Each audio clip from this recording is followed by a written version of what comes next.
আজকের গল্প যুধিষ্ঠিরের নরক দর্শন।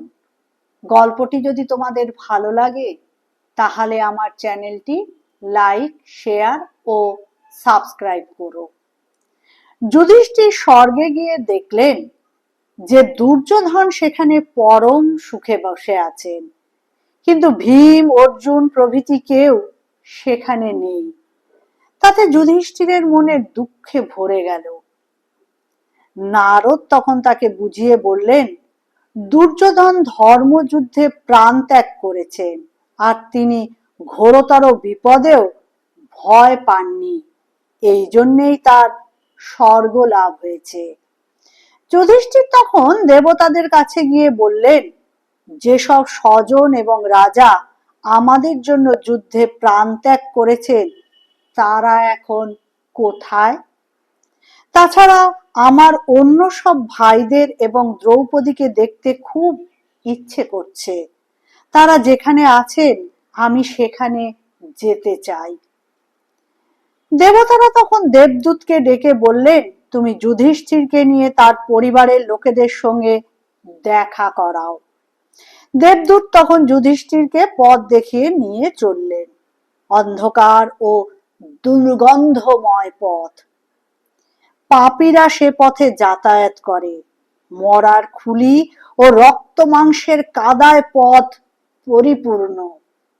যুধিষ্ঠির দেবদূতকে জিজ্ঞাসা করলেন, এই পথে আর কত দূর যেতে হবে? দেবদূত বললেন, মহারাজ, আপনার কষ্ট হলে দেবতারা আপনাকে ফিরিয়ে নিয়ে যেতে বলেছেন। ইচ্ছে হলে এখান থেকেই ফিরে চলুন।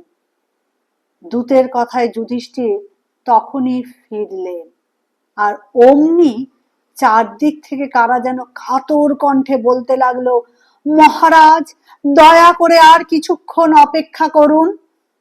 আপনি আসাতে সুন্দর বাতাস বইছে, আমাদের প্রাণ শীতল হচ্ছে।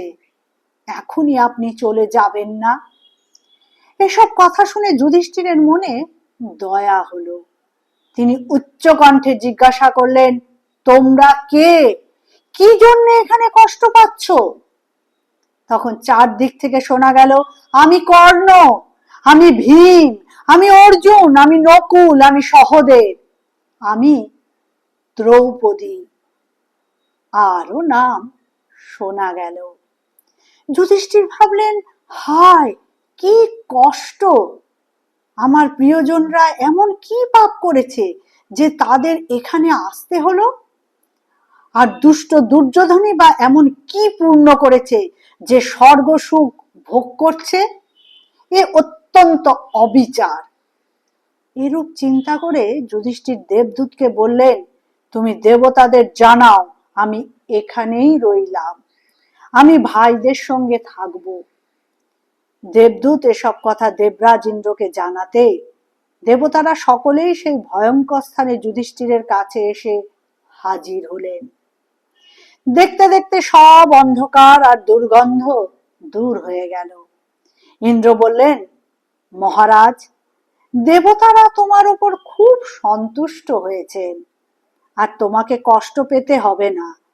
নরক দেখতে হলো বলে মনে দুঃখ করো না।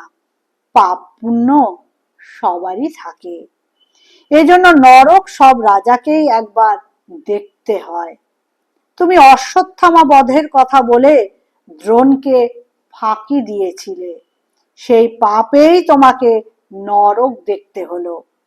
এরূপ অল্প পাপ ভীম, অর্জুন, দ্রৌপদী সকলেই করেছিল। তাদেরও সামান্য নরক ভোগের পর স্বর্গ লাভ হবে।